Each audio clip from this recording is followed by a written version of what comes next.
welcome back to my channel Fluent English Speaking with Morani. I hope you are doing well and practicing spoken English every single day. So today I am going to reveal some secrets for spoken English.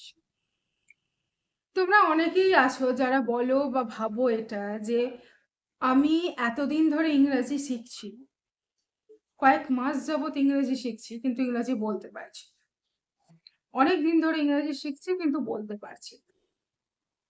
তো এখানে তোমাদের বলে রাখি যে তোমরা বলতে পারছো না তার একটাই কারণ, তোমরা কনসিস্টেন্ট।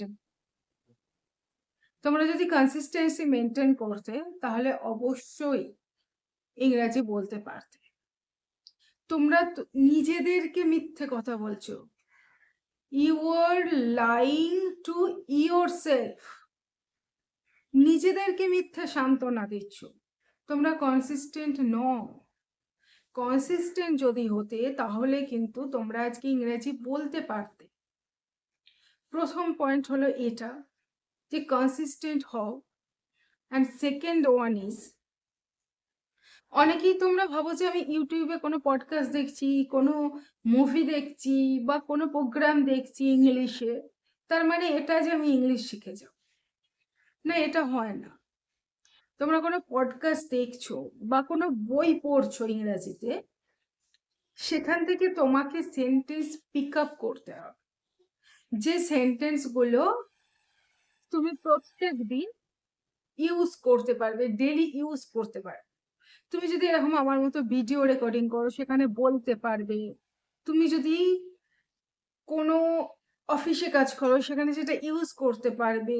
মানে তুমি ডেলি ইউজ করতে পারবে। সেই সেন্টেন্সগুলো তোমাকে পিক আপ করতে হবে। ধরো তুমি একটা বই পড়ছো, প্রথম তো আমি বলবো যে একটা প্যারাগ্রাফ দিয়ে শুরু করো। তারপর তুমি 1 পাতা পড়ো, 5 পাতা পড়ো, 10 পাতা পড়ো, সেটা তোমার উপর ডিপেন্ড করছে। কিন্তু যদি তুমি একটা পেজ পড়ো, সেখান থেকে অন্তত একটা সেন্টেন্স পিক আপ করো যেটা তুমি ডেলি ইউজ করতে পারো। কিংবা তুমি কোনো পডকাস্ট দেখছো, সেখানে কনসেন্ট্রেট করো। এই নয় যে তুমি কোনো পডকাস্ট দেখছো বা মুভি দেখছো বা কোনো শো দেখছো ইংরেজিতে, সেটা তুমি দেখছো আর তোমার মন অন্যদিকে আছে, শুধু শোনার মতো শুনতে হয় বলে শুনে যাচ্ছ না। সেখানে তোমাকে কনসেন্ট্রেট করতে হবে ডিস্ট্রাকশন ছাড়া। কনসেন্ট্রেট করো আর সেখান থেকে সেন্টেন্স পিক আপ করো, তবেই গিয়ে কিন্তু তুমি সেই সেন্টেন্সগুলো ডেলি ইউজ করতে পারো। এটা কখনো হয় না যে আমি এতদিন ধরে ইংরেজি শিখছি কিন্তু কোনো ইমপ্রুভমেন্ট হচ্ছে না। যদি তুমি প্র্যাকটিস করো অবশ্যই ইমপ্রুভ হবে। কিন্তু তোমরা কনসিস্টেন্ট নও। তোমরা নিজেদেরকে মিথ্যে সান্ত্বনা দিচ্ছ। প্রথম কথা, তোমাদেরকে কনসিস্টেন্সি মেনটেন করতে হবে।